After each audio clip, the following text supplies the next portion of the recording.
l'idée, ça, de Godefroy de Virieu, de faire de l'osier vivant. Voilà.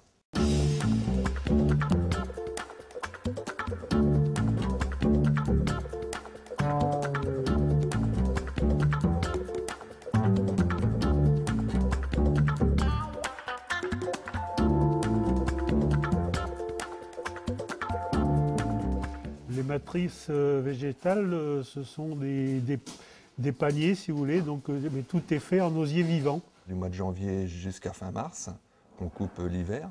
Et le principe, c'est de faire un tressage comme pour une corbeille. Et ensuite, on remplit de terre, de façon à ce que ça pousse, que ça fasse des racines et des feuilles.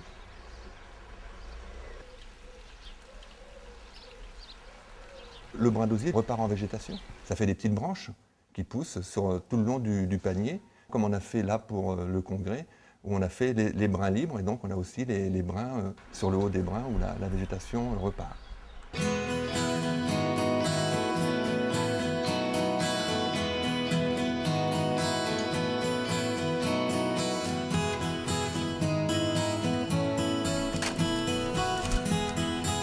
On travaille de la même façon qu'il y a des siècles et des siècles. Les outils pour le vannier, c'est d'abord les mains, ensuite c'est ce qu'on appelle le sécateur, la serpette, un poinçon, une batte. Voilà, on a fait à peu près le tour de l'outillage. Plus la sellette où il pose le panier et le banc où il est assis dessus.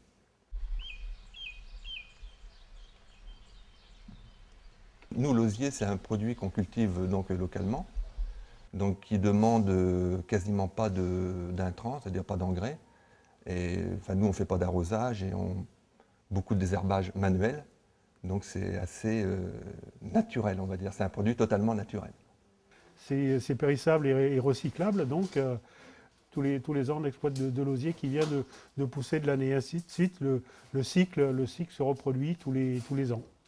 Donc la coopérative, c'est une coopérative agricole avec les adhérents qui sont exploitants agricoles et qui cultivent l'osier et font la vannerie. Il y a un côté humain, social et économique, effectivement, qui fait vivre une cinquantaine de personnes autour de ce produit-là. Ça date de 1849. Donc c'est devenu, après il y a eu des modifications des statuts, c'est devenu officiellement une coopérative agricole en 1937. Côté humain, quels que soient les groupes, dans une famille c'est pareil, il faut que chacun ait sa place, aussi bien l'enfant que les parents.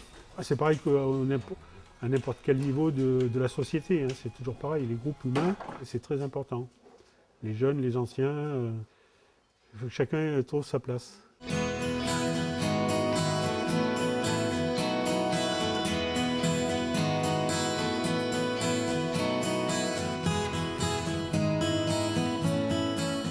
Bon, la CFDT, c'est tout le monde du travail, on en fait partie. Et si on peut embellir un petit peu des réunions de travail, de préparatoire, de réflexion, on est tout à fait fiers et on est heureux de contribuer un petit peu à embellir et à participer en même temps à l'évolution des esprits et puis des recherches sociales certainement et économiques.